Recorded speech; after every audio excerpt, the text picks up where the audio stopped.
شروعات کرتے ہیں ریلیجس بلیف سے۔ آخر اسلام کی بیسک تعلیمات کیا ہے؟ اسلام یہ سکھاتا ہے کہ سارے انسانوں کا ایک ہی مالک ہے، وہی ہم سب کو بنانے والا ہے، وہی اس کائنات کو چلانے والا ہے۔ اچھا برا، زندگی، موت، بیماری، شفا، روزگار، اولاد، سب چیزیں اسی کے ہاتھ میں ہیں۔ وہ ایک اکیلا ہے، اس کا کوئی حصے دار نہیں، وہ ہر اعتبار سے پرفیکٹ ہے، اس میں کوئی کمی نہیں، اس کے جیسا کوئی نہیں۔ جب سب چیزیں اسی کے ہاتھ میں ہیں، جب ہر چیز کا بنانے والا، مالک اور چلانے والا وہی ہے، تو ہماری ساری عبادت، بندگی، ورشپ، سب چیزیں اسی کے لیے ہونی چاہیے۔ ایک انسان دوسرے انسان کی عبادت نہ کرے، ہم کریشن کی ورشپ نہ کریں بلکہ کریٹر کی ورشپ کریں۔ ہم یہ مانتے ہیں کہ اوپر والے نے صحیح راستہ بتانے کے لیے پروفٹس، میسنجرز، مارگ درشک بھیجے جنہوں نے انسانوں کو صحیح راستہ بتایا۔ ہم صرف ایک میسنجر نہیں بلکہ سارے کے سارے میسنجرز پر ایمان لاتے ہیں، اور آخری نبی محمد صلی اللہ علیہ وسلم پر بھی۔ انہوں نے ہمیں جینے کا طریقہ سکھایا۔ جب دنیا اندھیروں میں تھی، انہوں نے سماجی برائیوں کو دور کیا۔ جب بیٹیوں کو زندہ دفن کیا جاتا تھا، انہوں نے بیٹیوں کی پرورش پر جنت کی خوشخبری دی۔ جب عورتوں پر ظلم کیا جاتا تھا، انہوں نے ظلم کرنے سے روکا۔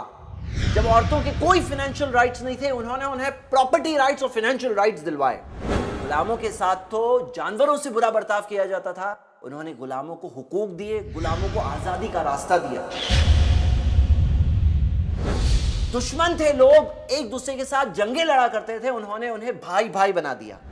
شراب روکا، جوا روکا، چوری مت کرو، دھوکہ مت دو، بھروسہ مت توڑو، رشوت نہ دو۔ انہوں نے انصاف کرنا سکھایا۔ ان کا خود کا کیریکٹر، ان کی سچائی، ان کی پوری زندگی گواہی دیتی ہے کہ وہ اللہ کے سچے رسول تھے۔ ہم نے ان پر ایمان لایا ہے، ہم ان سے محبت کرتے ہیں، انہیں بہت رسپیکٹ کرتے ہیں۔ ہم یہ مانتے ہیں کہ قرآن اللہ کی کتاب ہے، ایک ان چینج بک جس کی حفاظت خود اللہ کرتا ہے۔ قرآن سارے انسانوں کے لیے ہے، صرف مسلمز کے لیے نہیں۔ یہ کتاب انسانوں کو اپنے مالک کی طرف دعوت دیتی ہے۔ ہر زمانے اور دور کے لیے انسانوں کے پرابلمز کا سلیوشن ہے اس کتاب میں۔ اس میں کوئی ایسی بات نہیں جو انسان کے نیچر کے خلاف ہے، سماج کی بھلائی کے خلاف ہے۔ اس میں یہی سکھایا گیا ہے کہ سارے انسان برابر ہے، سب انسان آدم کی اولاد ہے، اس طرح سے دور دور کے رشتہ دار ہیں۔ اس میں سکھایا گیا ہے اپنے پڑوسی کے ساتھ اچھا سلوک کرو، چاہے وہ کسی بھی مذہب کا کیوں نہ ہو۔ ایک معصوم کی جان بچانا ایسا ہے جیسے سارے انسانوں کو بچا لیا، اور کوئی ایک معصوم کو مارنا ایسا ہے جیسے سارے انسانوں کو مار دیا۔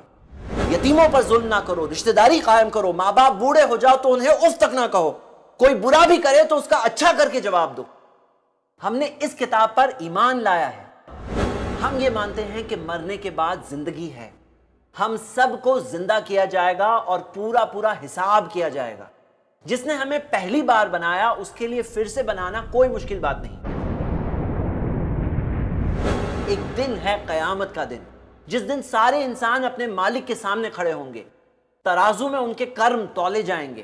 جہاں اچھے کرم زیادہ نکلے تو جنت ملے گی، جہاں ریئل خوشی ہے، اور اگر برے کرم زیادہ نکلے تو جہنم کی آگ، جہاں جو کیے اسی کی سزا ملے گی۔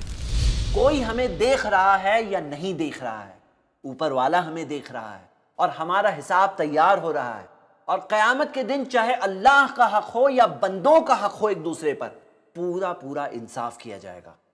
آپ خود بتاؤ، جو دین یہ سکھاتا ہے وہ کیسے کسی کا برا سکھائے گا؟ عبادت میں ہم یہ مانتے ہیں کہ دن میں 5 وقت نماز پڑھنا ہے۔